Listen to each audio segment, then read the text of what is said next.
and welcome back to By the Fire podcast, where I take you through mythical tales and creatures from across the Black diaspora. Today I'll be sharing my own story about Amadioha, the Igbo Alusi, aka deity, of thunder, lightning, as well as justice. I hope you enjoy! In Enugu State lived the Chukwu family. The family was scattered around Enugu South, but the matriarch resided in the north. Her eventual death was not a surprise to them.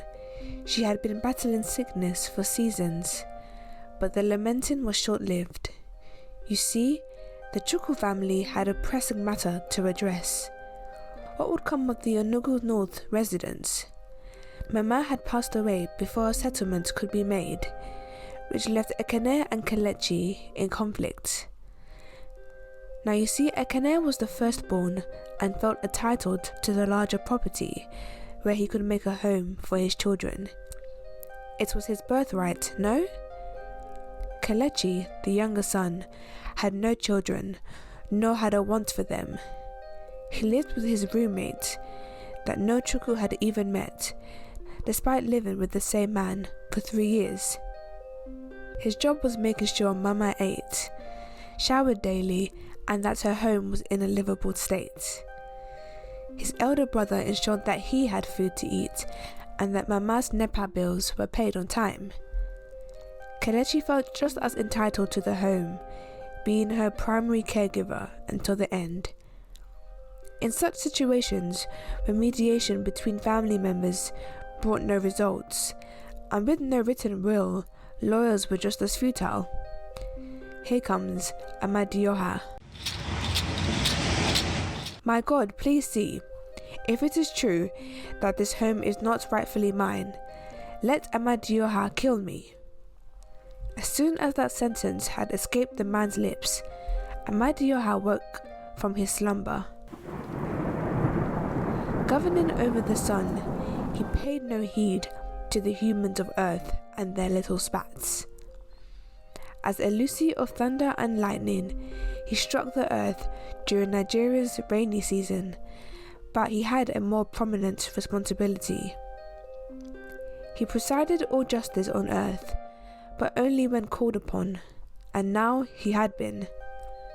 Amadioha preferred to come down amongst the humans and witness the conflict as the earth creatures did. He would never manifest as a human, but as a large white ram that was never too far from either Kelechi or Ekene. Amadioha already knew he was truthful when the oath was uttered, but wanted to observe the events that occurred after. And if you'd like to know about the events that occurred after, feel free to join my mailing list. In the end, Amadioha punished the lion brother who did not have claim to the residence. See, before Mama's death, she continued to sing praises to Kelechi, the younger son, for taking care of her and being present when she was too frail to even use the toilets herself. Through the honouring of her youngest son, she was pledging that her home would become his after she is gone. Amadioha acknowledged her wishes and struck down the arrogant brother, killing him. Later, Kelechi visited his brother's burial and was perturbed by the black mark that was found across Ekene's chest.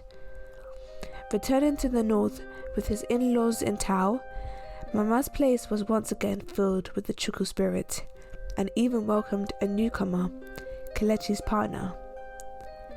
The will of Mama was fulfilled by the Alusi of justice, and he returned to governing the sun.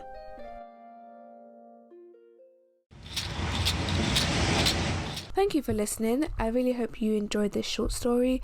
I'm having a good time being able to write these and share it. So it's interesting because I've heard many things about, land disputes back home, as I'm Nigerian as well. And it is very interesting to know that, swearing upon Amadioha is now considered illegal, because, there was that influence by colonization that swearing to the gods was seen as, barbaric.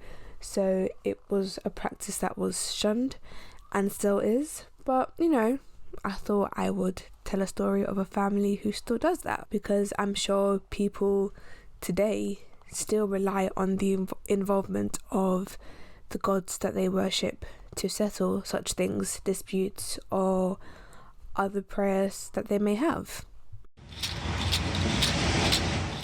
Be sure to rate and comment on Apple Podcast and follow on Spotify.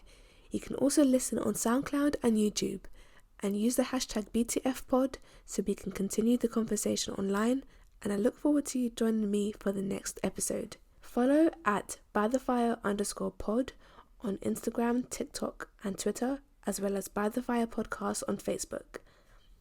You can also join my free mailing list where I post a video with extra information relating to this episode.